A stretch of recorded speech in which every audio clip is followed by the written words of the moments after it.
दोस्तों, दुनिया में जिसके पास दौलत हो वही अमीर नहीं होता। दुनिया में हर एक व्यक्ति अमीर होता है जो दूसरों को कुछ न कुछ दे सकता है। दुनिया में विरले ही कोई ऐसा होगा जो किसी को कुछ न दे सके। एक व्यक्ति अपनी गरीबी को लेकर भगवान बुद्ध के पास गया।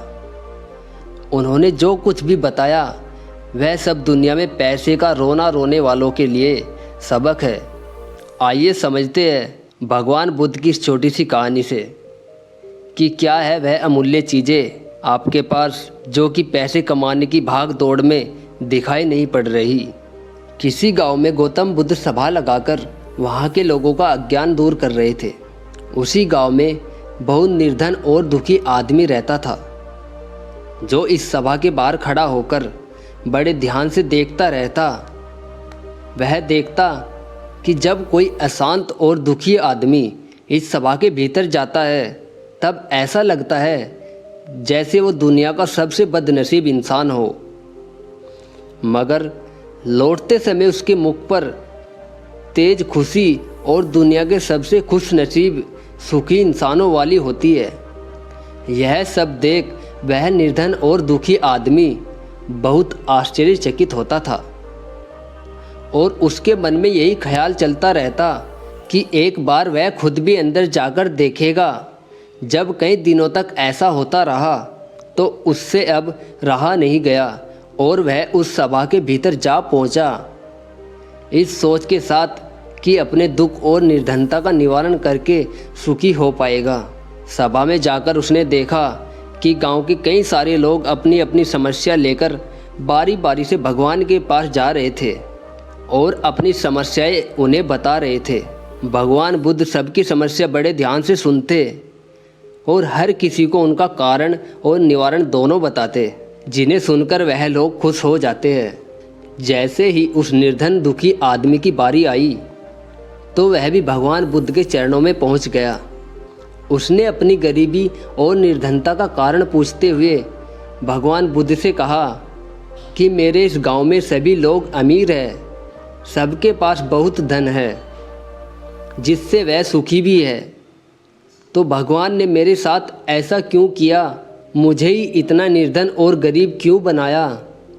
गौतम बुद्ध ने उस व्यक्ति की तरफ देखा और मुस्कुराते हुए कहा, तुमने अपने जीवन में कभी भी किसी को कुछ नहीं दिया, इसलिए तुम निर्धन और गरीब हो।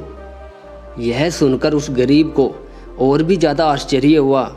उसने कहा, भगवान आप ये क्या कह रहे हैं? भला मैं किसी को क्या दे सकता हूँ? मेरा खुद का गुजारा मांग मांग कर चलता है। उस व्यक्ति की बातें और विचार सुनकर गौतम बुद्ध ने उससे कहा, तुम सिर्फ निर्धन ही नहीं बल्कि बड़े अज्ञानी भी हो। भगवान ने तुम्हें क्या नहीं दिया? मुस्कान दी है जिससे तुम दूसरों के जीवन में आशा की नई किरणें जगा सकते हो। वाणी दी है जिससे तुम मीठे बोल बोलकर लोगों का दुख दर्द खुशियाँ बांट सकते हो। और दो मजबूत हाथ दिए हैं जिससे तुम लोगों की सहायता कर सकते हो। अब तुम ही बताओ, जब तुम्हारे पास इतना कुछ है तो तुम निर्धन कैसे हुए? गरीब और निर्धनता यह तुम्हारे मन का सिर्फ एक भ्रम है। इसे तुम जितनी जल्दी दूर करोगे उतनी ही जल्दी तुम सुखी और संतुष्ट हो सकोगे। वह व्यक्ति अब गौतम बुद्ध से ज्ञान प्राप्त करके अपने दुख और दरिद्रता के कारण को समझ चुका था। अब उसकी सोच बदल चुकी थी तो उसके चेहरे पर भी वही चमक और वही सुख दिखने लगा जो वह सभा के बाहर जाते लोगों के चेहरे पर देखा करता था।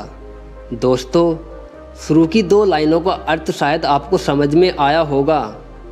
गतिशील पानी यानी वक्त के साथ बदलते सकारात्मक विचार और स्थिर पानी यानी नकारात्मक पुरानी सोच जो हमेशा आपको दुख और असंतुष्ट का एहसास कराती रहती है।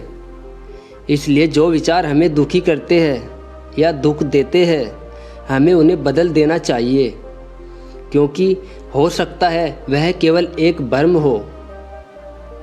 धन्यवाद दोस्तों।